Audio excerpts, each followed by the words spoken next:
This is a gratitude video to Seema Midha ma'am. Thank you, Dr. Seema Midha, for nurturing me and for teaching me the science of numerology and tarot.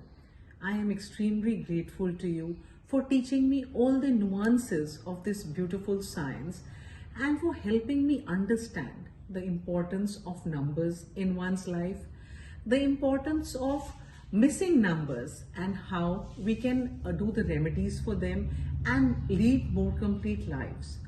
You've also taught me the importance of one's mobile number and how mobile number correction should be done and how it can impact one's destiny.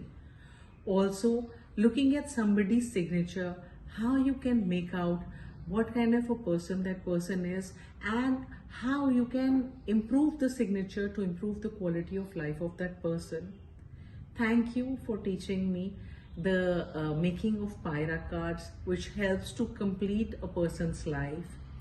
Also, I am really indebted to you for all this knowledge and the love with which you taught me all of this so lovingly, with so much of compassion and giving me hope and giving me so much of positivity.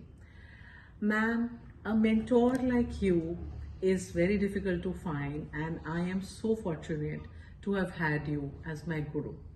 Thank you so much, and I would